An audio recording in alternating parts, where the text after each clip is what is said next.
વડાપ્રધાન મોદી 2 દિવસ માટે કેરળના પ્રવાસે છે, ત્યારે કોચીમાં પીએમ મોદીના રોડ શોમાં મોટી સંખ્યામાં ભાજપના નેતા અને કાર્યકર્તાઓ એકત્ર થયા હતા। પીએમ મોદી રોડ શો દરમિયાન કેરળના પરંપરાગત પોશાકમાં જોવા મળ્યા હતા અને ચાલતા ચાલતા તેમણે લોકોનું અભિવાદન કર્યું હતું। સુરક્ષાના ભાગરૂપે મોટી સંખ્યામાં પોલીસ બળને તૈનાત કરવામાં આવ્યા હતા।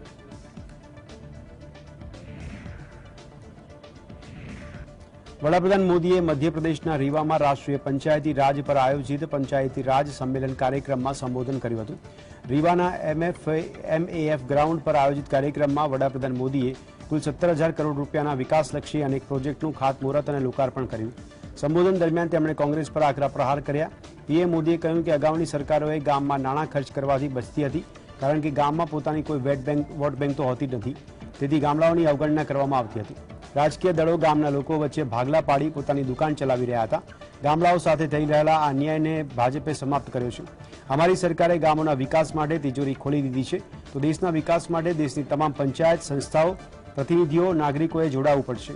આ ત્યારે જ સંભવ છે જ્યારે મૂળ સુવિધા લાભાર્થીઓ સુધી 100% ઝડપથી પહોંચે અને ભેદભાવ વગર પહોંચે।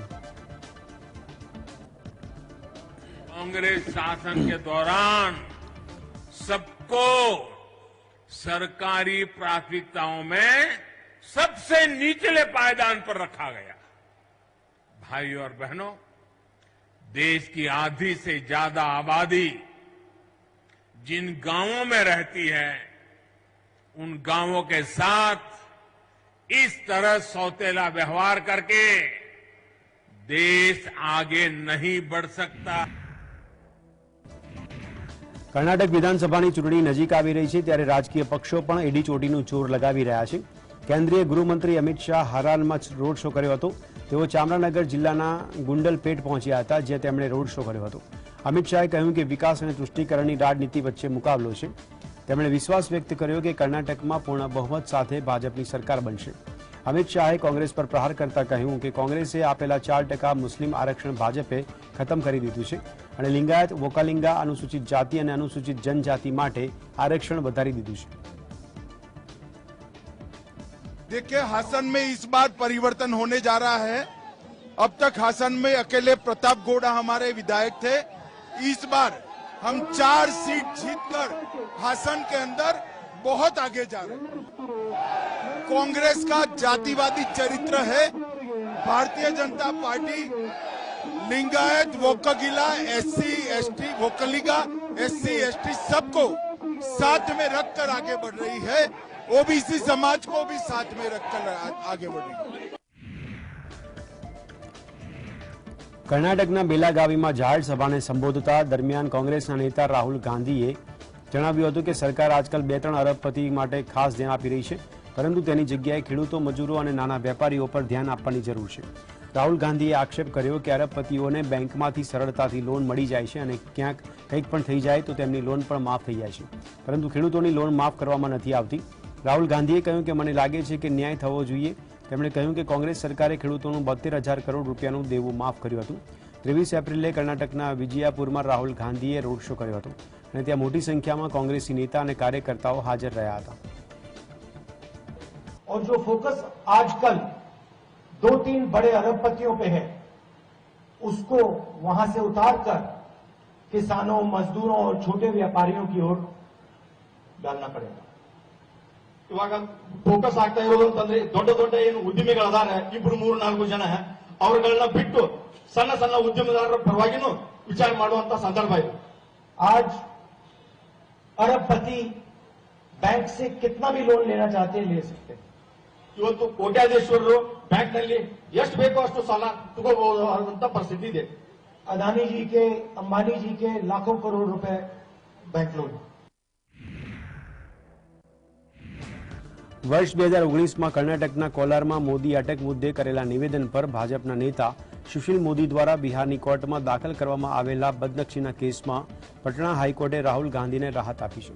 પટણા હાઈકોર્ટે રાહુલ ગાંધીને 12મી મેના રોજ હાજર થવાના બિહારની નીચલી કોર્ટના આદેશ પર સ્ટે આપ્યો છે। પટણા હાઈકોર્ટે નીચલી કોર્ટના આદેશ પર 15મી મે સુધી સ્ટે આપ્યો છે। બિહારની કોર્ટ દ્વારા જારી કરવામાં આવેલા આદેશને રદ કરવા માટે રાહુલ ગાંધીએ પટણા હાઈકોર્ટમાં અરજી કરી હતી। આ મુદ્દે વાતચીત કરતા રાહુલ ગાંધીના વકીલ વિરેન્દ્ર રાઠોડે જણાવ્યું હતું કે આ કેસમાં સુરતની કોર્ટે ચુકાદો આપ્યો છે ત્યારે એક જ કેસની અન્ય કોર્ટમાં ટ્રાયલ ચાલી શકે નહીં.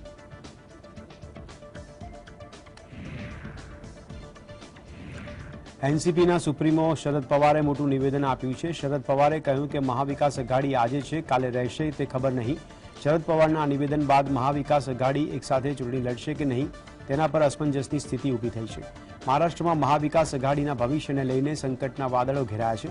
તો એનસીપીના ચીફ શરદ પવારે જણાવ્યું કે આગામી ચૂંટણી એકસાથે ભેગા મળીને લડીશું કે નહીં તેના પર હજુ સુધી કોઈ નિર્ણય લીધો નથી. આપને જણાવી દઈએ કે મહાવિકાસ અઘાડીમાં એનસીપી, કોંગ્રેસ અને ઉદ્ધવ જૂથવાળી શિવસેના સામેલ છે. મહાવિકાસ અઘાડીના ભવિષ્ય અંગે શરદ પવારનું આ નિવેદન મોટું કહી શકાય. હવે શરદ પવારનું આ નિવેદન કોંગ્રેસ માટે મુશ્કેલી વધારશે તેવું લાગે છે. તો ઉદ્ધવ ઠાકરે છેલ્લા ઘણા દિવસોથી મહાવિકાસ અઘાડી એક સાથે ચૂંટણી લડશે તેવી વાતો કરે છે, જ્યારે બીજી તરફ શરદ પવારના આ નિવેદને ઉદ્ધવની પણ મુશ્કેલી વધારી દીધી છે.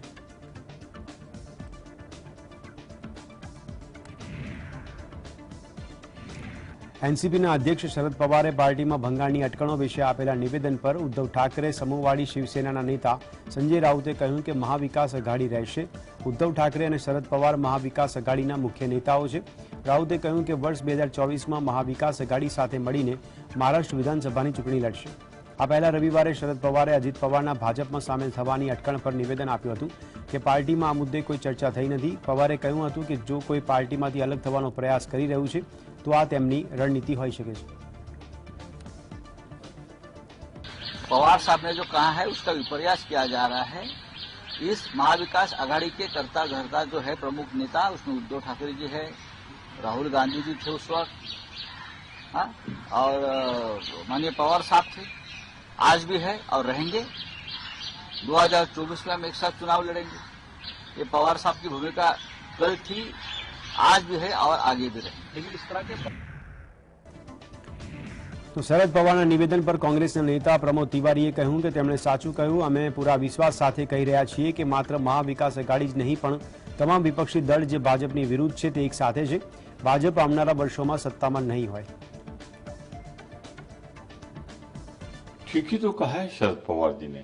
वो तो सूत्रधार है महाराष्ट्र विकास अघाड़ी के.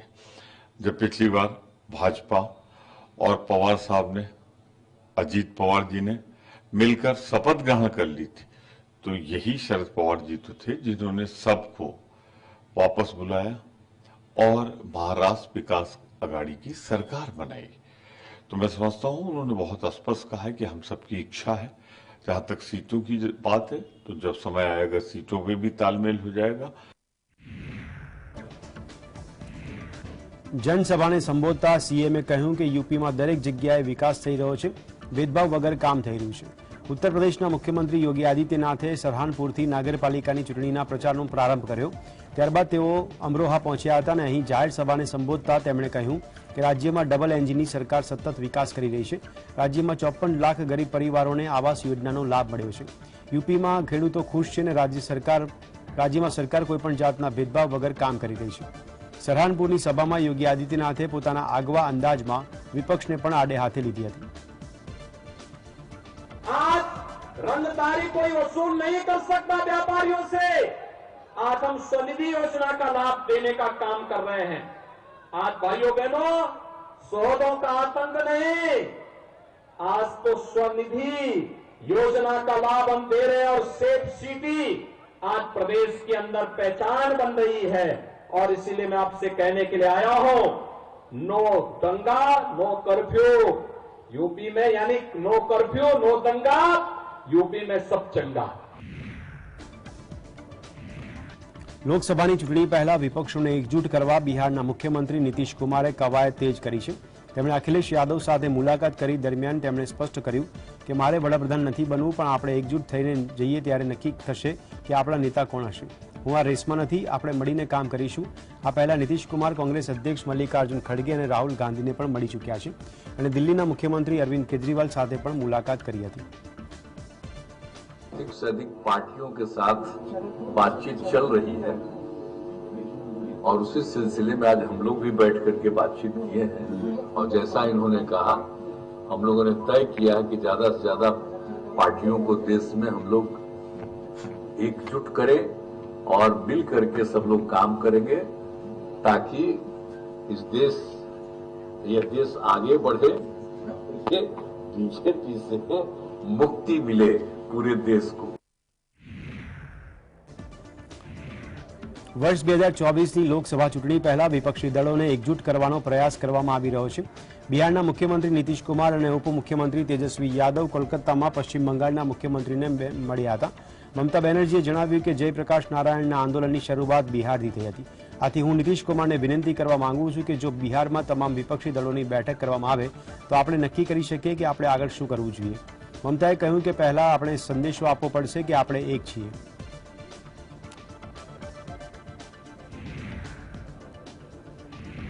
ભારત હવે દુનિયાની સૌથી વધુ વસ્તી ધરાવતો દેશ બની ગયો છે અને આ અંગે કેટલાક લોકોએ ગંભીર ચિંતા વ્યક્ત કરી છે।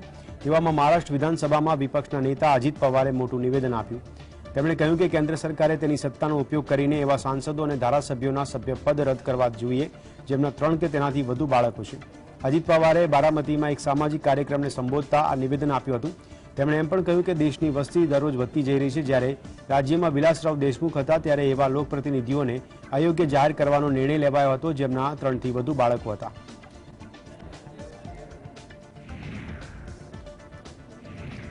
રેસલિંગ ફેડરેશન ઓફ ઇન્ડિયાના પ્રમુખ અને સાંસદ વ્રજભૂષણ સિંહ સામે એફઆઈઆર દાખલ કરવાની માંગ સાથે દિલ્હીના જંતર મંતર મેદાનમાં કુસ્તીબાજો ધરણા પ્રદર્શન કરી રહ્યા છે।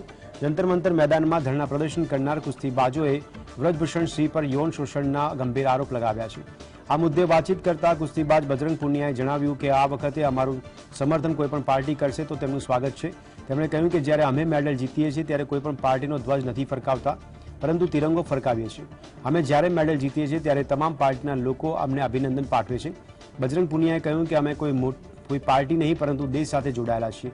ત્યારે આ પહેલા પણ કુસ્તીબાજોએ જંતર મંતર મેદાનમાં વિરોધ પ્રદર્શન કર્યું હતું। જો કે આ મામલામાં તપાસ કરવામાં આવશે તેવી ખાતરી અપાતા તેમણે ધરણા સમાપ્ત કર્યા હતા। वेलकम है, चाहे कोई भी पार्टी, चाहे बीजेपी आए, कांग्रेस आए, आम आदमी पार्टी आए, कोई भी पार्टी आए, सबका वेलकम है। क्योंकि जब हम मेडल जीते तो किसी पार्टी का झंडा नहीं लहराते, हम तिरंगा लहराते हैं। तो कोई भी आए जब मेडल जीते तो सब बधाई देने के लिए आते हैं, ना कि एक पार्टी कोई, और नहीं हम किसी पार्टी से जुड़े हुए हैं। तो हम देश से जुड़े हुए हैं, सभी देशवासियों का वेलकम है, सभी आइए। क्योंकि अगर आज हम अपनी बहन बेटियों के लिए नहीं लड़े तो कभी हम किसी के खिलाफ नहीं। વિનેશ ફોગાટ અને 7 અન્ય પહેલવાનોએ ભારતીય કુસ્તી મહાસંઘના અધ્યક્ષ અને ભાજપના સાંસદ વ્રજભૂષણ શરણસિંહ વિરુદ્ધ સુપ્રીમ કોર્ટના દ્વાર ખટખડાવ્યા છે। પહેલવાનોએ વ્રજભૂષણ વિરુદ્ધ એફઆઈઆર નોંધવાની માંગ કરીને સુપ્રીમ કોર્ટમાં અરજી કરી છે। રમતગમત મંત્રાલયે 7 મે થનારી ભારતીય કુસ્તી સંઘની ચૂંટણી પર રોક લગાવી દીધી છે।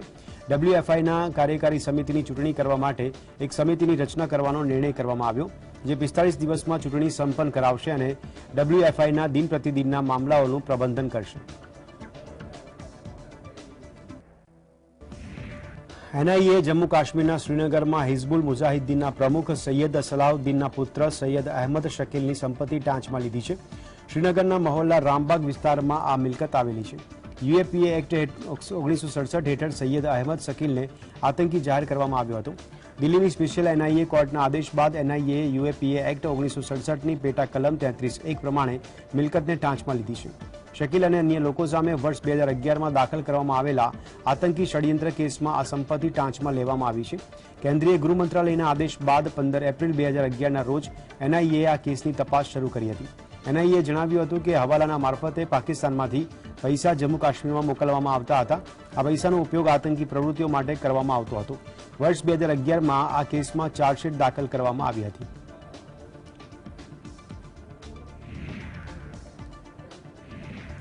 દાણચોરીના કેસમાં દિલ્હીની પટિયાલા હાઉસ કોર્ટે ગેંગસ્ટર લોરેન્સ બિશ્નોઈની ટ્રાન્ઝિટ કસ્ટડી ગુજરાત એટીએસને સોંપવાનો આદેશ કર્યો છે।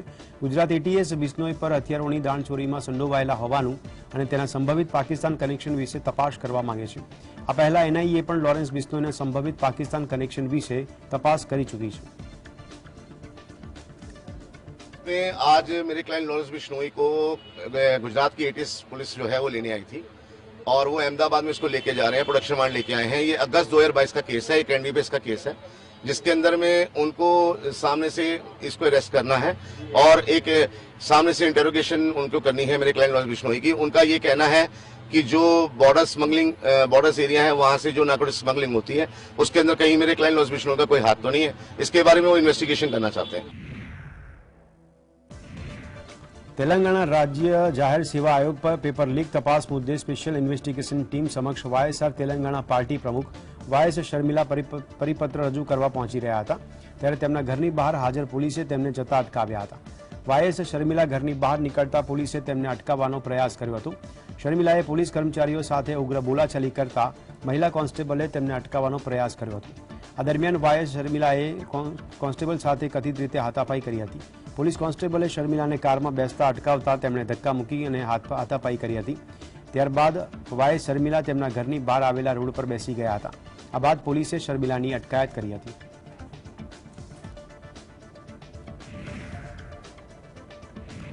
તમિલનાડુમાં આવકવેરા વિભાગની ટીમે તબાહી બોલાવી છે। તમિલનાડુમાં અનેક સ્થળોએ આઈટી વિભાગની ટીમે દરોડા પાડ્યા છે। 50થી વધુ સ્થળો પર આવકવેરા વિભાગની ટીમે દરોડા પાડી સર્ચ ઓપરેશન હાથ ધર્યું છે। ખાનગી કંપની સ્ક્વેર રિયલ એસ્ટેટ ત્યાં આવકવેરા વિભાગની ટીમ સર્ચ કરી રહી છે। ચેન્નઈ, ત્રિચી સહિત અનેક જગ્યાએ આઈટી વિભાગનું મેગા સર્ચ ઓપરેશન ચાલુ છે। તો તમિલનાડુમાં અન્નાનગરમાં જી સ્ક્વેર શેર હોલ્ડર્સ તેમજ ડીએમકેના ધારાસભ્ય એમ કે મોહનના પુત્ર કાર્તિકના નિવાસસ્થાન પર આઈટી વિભાગની ટીમના દરોડાને લઈને ડીએમકેના કાર્યકરોએ વિરોધ દર્શાવ્યો છે।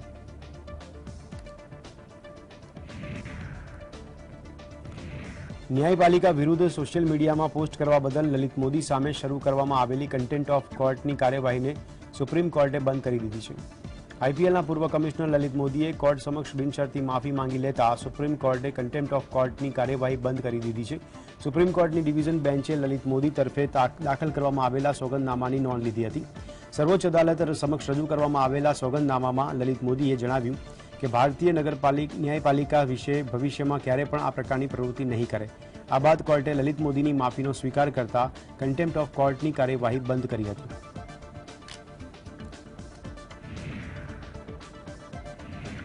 કેન્દ્રીય મંત્રી પિયુષ ગોયલે જણાવ્યું કે છેલ્લા 9 વર્ષમાં ભારત વિશ્વની 10મી મોટી અર્થવ્યવસ્થામાંથી 5મી સૌથી મોટી અર્થવ્યવસ્થા બની ગયું છે।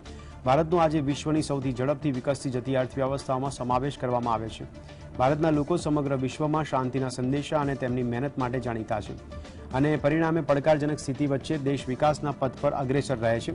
કેન્દ્રીય મંત્રીએ કહ્યું કે આગામી 4-5 વર્ષમાં ભારત વૈશ્વિક સ્તરે ત્રીજી કે ચોથી સૌથી મોટી અર્થવ્યવસ્થા બની શકે છે। વડાપ્રધાન મોદીએ આઝાદી કા અમૃત મહોત્સવના ભાષણમાં પણ જણાવ્યું કે દરેક વ્યક્તિએ દેશના વિકાસમાં પોતાની ફરજ અદા કરવાની જરૂર છે અને આવું થશે ત્યારે વર્ષ 2047 સુધીમાં ભારતની અર્થવ્યવસ્થા 35 થી 40 ટ્રિલિયન સુધી પહોંચી જશે।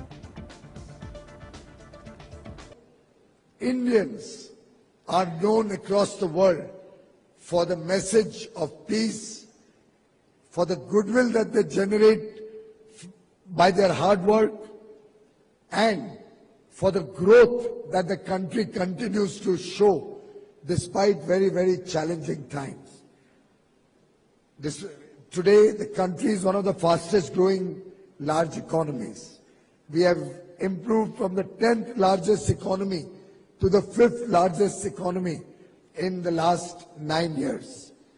Another 4 or 5 years will be the 3rd largest economy in the world.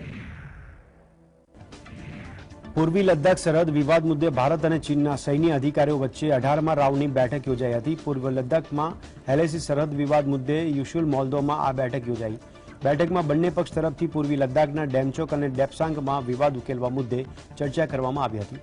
ભારતીય પ્રતિનિધિ મંડળે લેફ્ટનન્ટ જનરલ રાશિમ બાલીની આગેવાનીમાં બેઠકમાં વાતચીત કરી।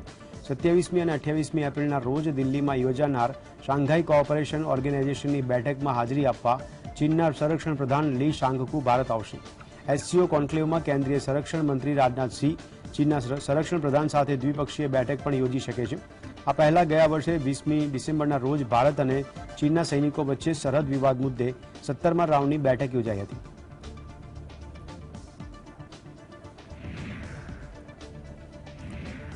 हिंसाग्रस्त सुडाનમાં અટવાયેલા ભારતીય નાગરિકોને સલામતી સાથે સ્વદેશ પરત લાવવા માટે ભારત સરકાર દ્વારા ઓપરેશન કાવેરી લોન્ચ કરવામાં આવ્યું છે।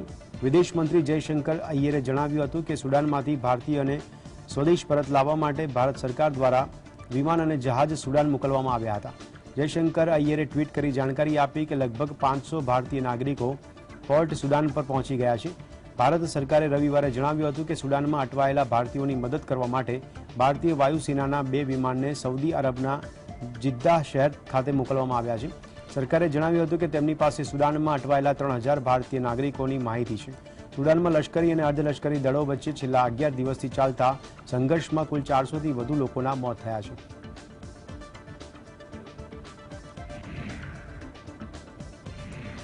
ઉત્તરાખંડમાં ચારધામની યાત્રાનો પ્રારંભ થયો છે. યમનોત્રી અને ગંગોત્રીના કપાટ 22મી એપ્રિલે ખુલ્યા હતા, તો કેદારનાથના કપાટ 25 એપ્રિલે ખુલવાના છે. ત્યારે આ પહેલા પાલખી કેદારનાથ પહોંચી હતી અને બમ બમ ભોલે જય જય ભોલેના નાદ સાથે સમગ્ર વાતાવરણ ગુંજી ઉઠ્યું હતું. કેદારનાથમાં વરસાદી હવામાન છે અને હિમવર્ષા પણ થઈ રહી છે. તેવામાં યાત્રાળુઓ માટે નોંધણી 30 એપ્રિલ સુધી સ્થગિત કરાઈ છે. ત્યાર પછી હવામાનની સમીક્ષા કર્યા બાદ નિર્ણય જાહેર કરાશે.